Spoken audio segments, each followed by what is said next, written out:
Hello guys, for today's video ay magpipikadali yung mga kalot tayo kasi ayun, may nagbigay sa atin ng isda. Ang ating pinsan, si Ma'am Marinel. Ayan, pikadilyohan natin. Umpisahan na natin dyan.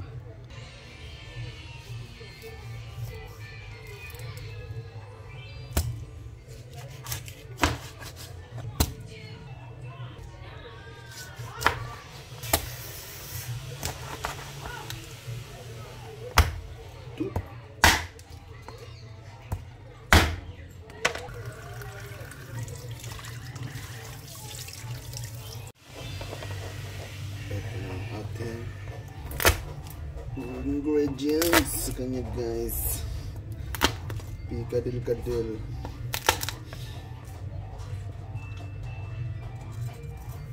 Uy, ayun siya, sabay yung kamay.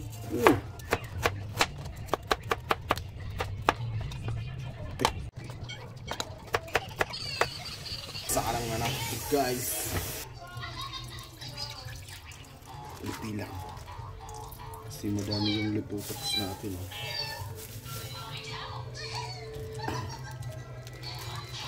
Dagan na. Yan.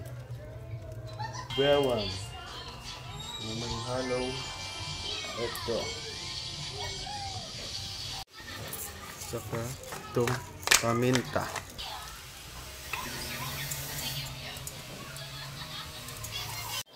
Ilagay na rin natin ang pisda. Sub.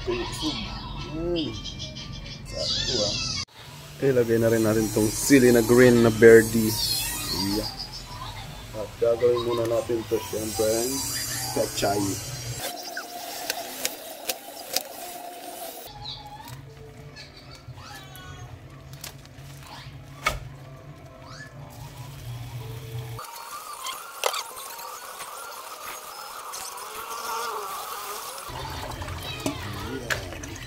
Lagyan na natin siya ng pasen para templado na rin.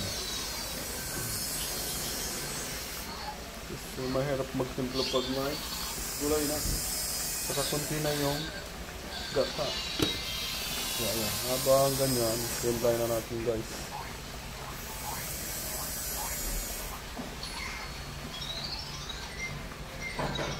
Pag marami ng gulay sa ibabaw, din mo na magaganito. Kami pa naman ang pechay. Saka syempre, yung pampasarap, minamagic ang sarap. Yan o, unti lang.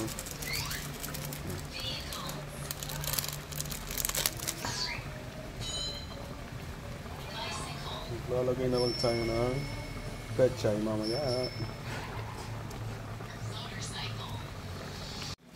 Ilagay na natin guys ang mga dahon. Dahon ng pechay. Hindi ko na yan pinagpuputol.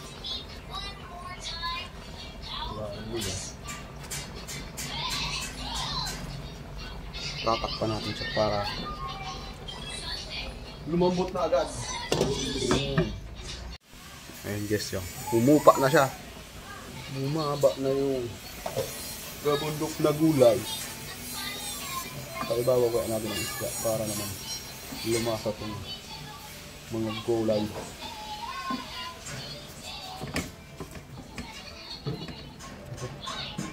Ayaw ah.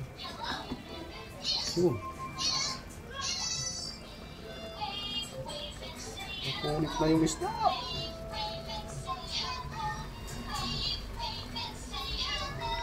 Babaw na kasi kayo. Yan. Pala, tinanggal ko na lang muna yung isda, diba guys? Pero okay lang yan. Nangyayari na.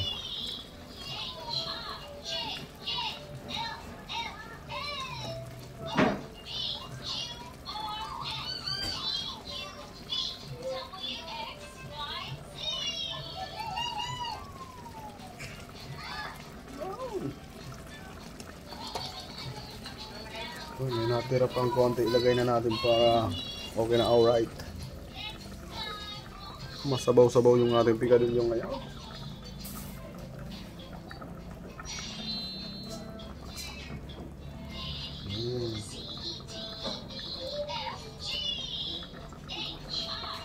Ayan na natin siya dyan hanggang kumonti ng konti yung sa bill. Ayan na guys, final result na. Ulam na. Kain na, tikmin na natin yan. Napakasarap na nito guys.